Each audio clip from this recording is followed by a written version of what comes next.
শাড়ি কিন্তু আমাদের ঐতিহ্যের প্রতীক। আমার মনে হয় হেন কোনো মেয়ে নেই যাকে শাড়ি পরলে ভালো লাগে না। যতই তুমি ওয়েস্টার্ন বা ইস্টার্ন পরো না কেন, শাড়ির যে 12 হাতের প্রত্যেকটা ড্রেপিং আমাদেরকে যেন ঐতিহ্যে মুড়িয়ে রাখে।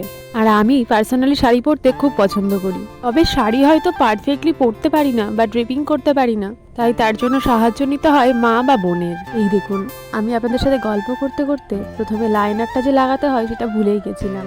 সব সময় শাড়ি পরতে না পারলেও টুকটাক ঘুরতে যাওয়া বা বিয়ে বাড়ি যাওয়ার জন্য শাড়িটা বেস্ট প্রেফার করে থাকি। তবে আজ এই দুটোর মধ্যে কোনোটাই ছিল না, তাই মেকআপটি একেবারেই সিম্পলের উপর দিয়ে করছি। মাঝে মধ্যে আমাদের যেমন আইসক্রিম খাওয়ার ক্রেভিংস হয়, ঠিক তেমনি আমারও থেকে থেকে শাড়ি পরার ক্রেভিংস হয়।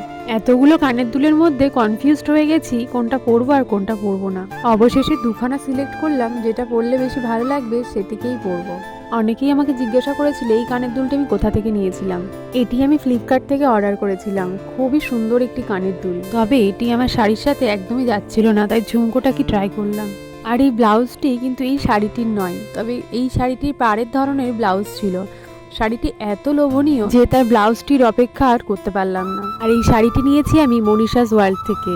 এর আগেও অনেকবার অনেক শাড়ি নিয়েছি, সেগুলোও খুব সুন্দর। এটিও নিয়েছিলাম একটি বিয়ে বাড়িতে পরার জন্য, কিন্তু শাড়িটি দেখে আমার আর ধৈর্য ধরলো না কোনো বিয়ে বাড়ির অপেক্ষায়।